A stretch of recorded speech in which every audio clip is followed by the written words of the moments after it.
welcome to Let's Talk Aging. My name is Gwyneth Johnson, and I'm the CEO of Second Wind Dreams. We are an organization dedicated to changing the perception of aging.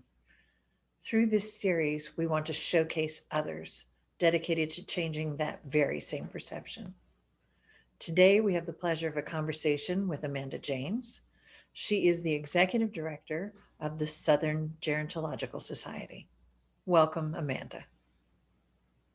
So let's dive right in. What is SGS and what is the mission?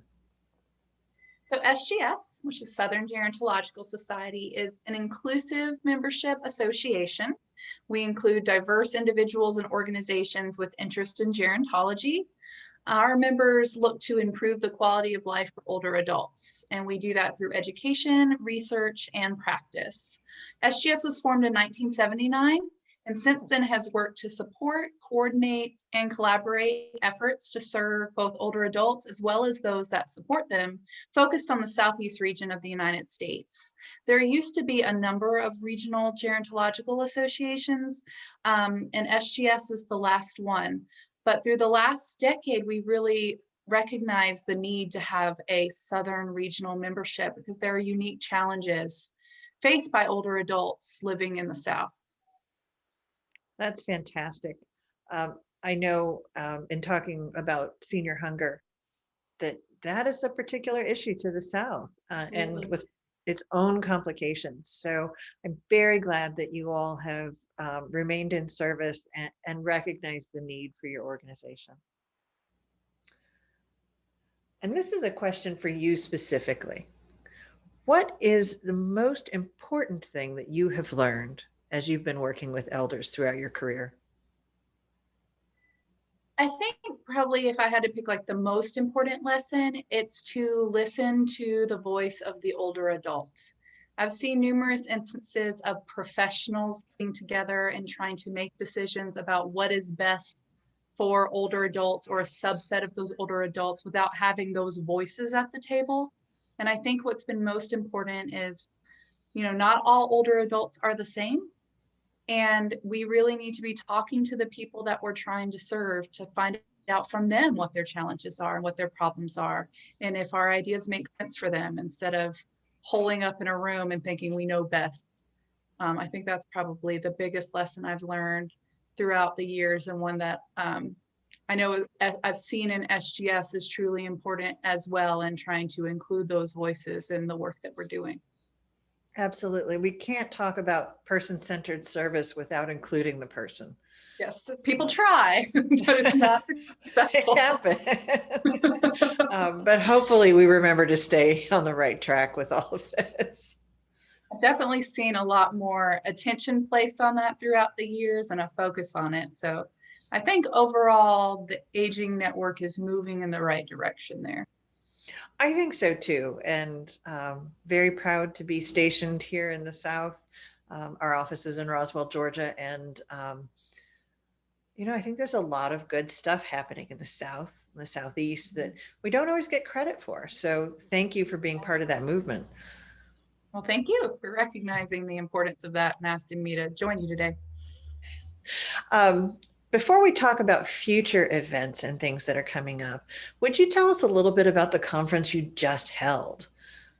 Sure. This was our first year kind of tackling a true virtual conference. Last year, we had done a webinar series to kind of in place of a conference when we had to pivot quickly when realizing our conferences are in April. So obviously last year it was a quick decision, but it happened so close to the conference that we had to sort of figure something out. So this year we had a bit more time. Of course, we were hoping to be in person. And as the year progressed, I think most people, have been surprised at the length that things have lasted. From when at the beginning we're, this will be a couple of months, and it's like, oh, okay. So, we tackled a virtual conference, and I think that it went really well. There's a diversity of topics, and one of the things that was sort of a benefit of that approach was that you didn't have to decide, okay, which session am I going to go to? They're all recorded, and you would be able to watch them after the fact. But just the quality of the content, and with SGS, the focus is really on both the research and then how that relates to practice.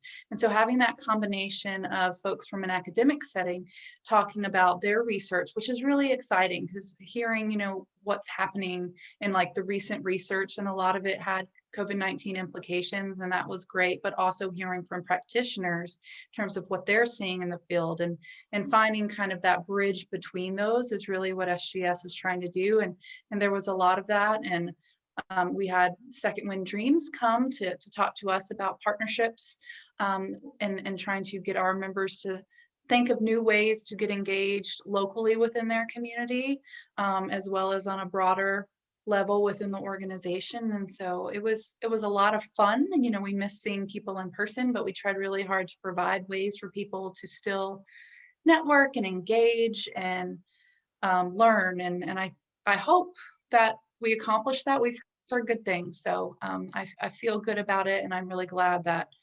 organizations are continuing to provide educational opportunities for people throughout the pandemic, but also really focusing on what are we learning as a result of COVID-19, and what are the good lessons that we can take from this. Obviously, nobody likes that we're in this, but we have to try to focus on, okay, we've had some really hard lessons, and are there things we can keep that we've learned? Things like telehealth that wasn't really widely used and now is. Like, let's keep that going for people that are more homebound, and where transportation is a problem. How can we, the technology pieces that people have done. So all of those things I think that we can identify and then utilize is really great. I think you all did a really wonderful job in making the social events really social, despite the fact that they were virtual.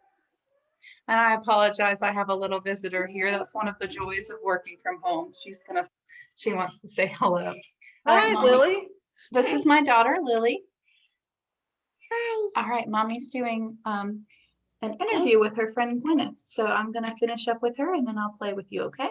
Can I come with the play? Not until I'm done.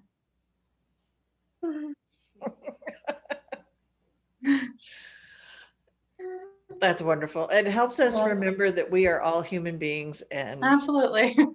If you haven't seen kids or dogs or cats on a Zoom call, where have you been the last year? Exactly. Well, can you tell us a little bit about resources and upcoming events that SGS has?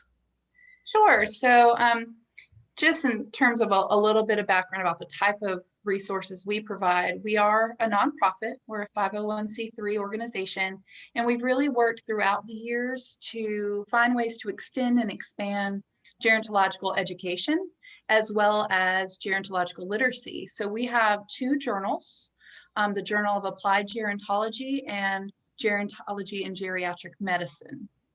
They're international journals that focus specifically on helping to support best practices in gerontological research and applied gerontology. So that is sort of an ongoing resource that we provide, as well as our annual conference, which you brought up, that we really use to support content and help support best practices, disseminate information about innovative concepts, education, research, provide a place for students to share their resource in a very non-threatening manner. Some conferences you go to can be really overwhelming and very difficult for someone who's just starting out and trying to kind of practice sharing their work. And we provide sort of what I feel like is a very kind of friendly, inviting, opening place to come and share your research and get constructive feedback that will help you grow. So we really try to provide that kind of place for students or people early in their careers as well. Our membership directory has been built as a resource with the intention that members can locate each other and share their interests and see who's working on similar things to network. And we also, we have students as a focus outside of the conference as well. We provide a mentorship program that connects students with people who are further along in their careers who can act as a mentor to them. And then we have awards and scholarships to help both students as well as encore adults, which is what we call our older adults, to be able to continue to access content and attend our conferences, either in person or virtually, and our webinars and other things. We don't have anything currently on the calendar at the moment. As you mentioned, we had just come off of our conference, and for our conference attendees, all of that content is still available. So we are letting people kind of dive back into the sessions that they have missed and watch those. But our website is the best place for viewers to find out what's happening with us. It's southerngerontologicalsociety.org. And members also have the ability to watch all of our previous webinars that have been recorded when they log in as members. But we do offer webinars that are available to non-members as well, sometimes for a small fee for non-members.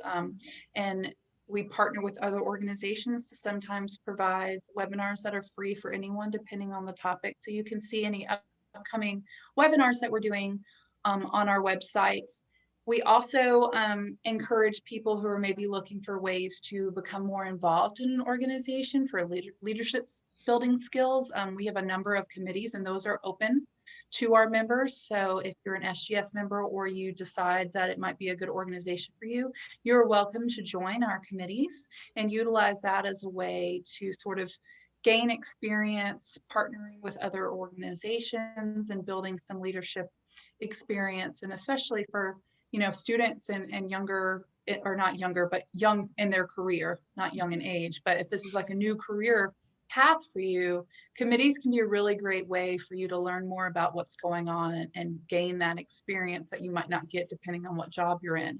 Our 2022 conference is already planned. It's going to be in Panama City Beach, Florida. And it's going to be April 5th through April 9th, 2022.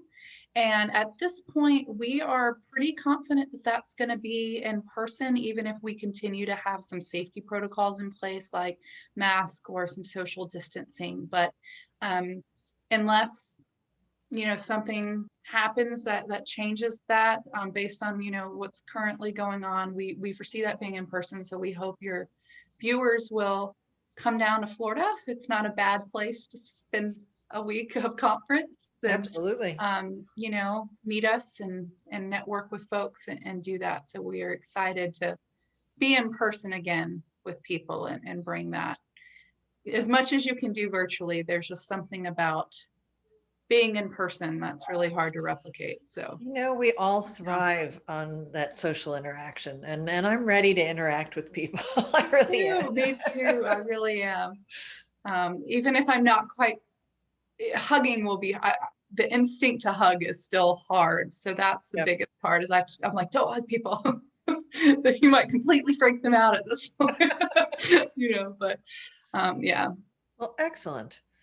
Well, I have another question for you specifically. How do you change the perception of aging? I feel like in my own personal life, what really changed the perception of aging for me was just being around older adults. I had my own sort of stereotypes in my head. And I did an internship in college where I was at an assisted living facility. And I remember my first experience was I did like little surveys when people first moved in to find out kind of what their interests were and different things so we could connect them to activities. And I interviewed two different women, both the same age, who could not have been more different. One had many health issues, but was like, you know, oh, someone's always got it worse than me. I'm just so happy to be alive. I'm just so grateful, full of energy, full of life. The other one complained about everything and you know, and not to say her complaints weren't justified, but it was just like, oh, you know, my kids never call me, which wasn't exactly true, but they don't call enough, or they don't, you know, and it was just, and she seemed so much older to me, just based off, it was almost like she had given up. And it was very sad, but I just saw this, to me, that was kind of when the idea of like age as a number and how to age well and how your attitude and mindset and, you know, getting out of your space and interacting with people and all those things really factored into aging for me, and I really noticed, okay, it's not about a number, and it's not that all older adults are a certain way. It's, if you were grumpy as, a 20-year-old, you're probably going to be a grumpy old woman or old man, or, but if you were, not everybody is going to grow up to be, that personification of a grumpy old person that I sort of had this idea of, because all of my grandparents had, except for one, had passed away before I was born. And so I didn't have a lot of experience around older people, except like media, and all of that is very stereotypical. And so to me, just as soon as I started getting around people, that was when I realized, one, this is my calling, this is the group of people I want to work with, but two, they are just as different as any other age group. And they have a voice, and they have things to give back to us, and they have worth, and they have, all of those things. And so for me, I think getting people engaged with older adults is a huge step toward changing that perception. Intergenerational activities, I think, serve so many benefits, but just helping to break down those kind of ageist stereotypes is huge. I can think back to an AARP, I think it was AARP, I hope it is, I'm giving credit to, but they do a lot of good stuff anyway. But there was like a video series where they asked a bunch of people, probably in their early 20s, to describe an older adult. And then they brought in an older adult, and like there was like a man who taught a girl how to like dance, and a woman that was doing like yoga and trying to get the guy to do it, and he couldn't do it. And then they were just like, oh my gosh, this is totally different than what I thought.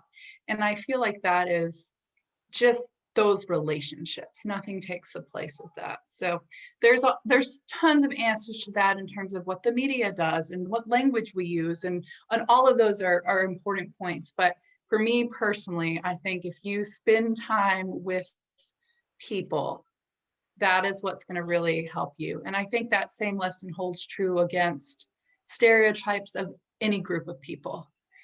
If you think a certain way about a certain group of people, you probably haven't been around them. And once you are, you realize, wow, I'm very misinformed. and it really opens your mind. So I guess that was a long-winded way of saying but that's what's really touched for me is, and I think that's why including the voices of older adults, which I talked about at the beginning, remains so true, is because you lose sight of what you're doing if it's just professionals in a room looking at data and not really working with and talking to the people that you're serving, and really hearing from them what matters and what's important, and what's working and what isn't working. So That's perfect. We have to engage, and each of us has a purpose in this life.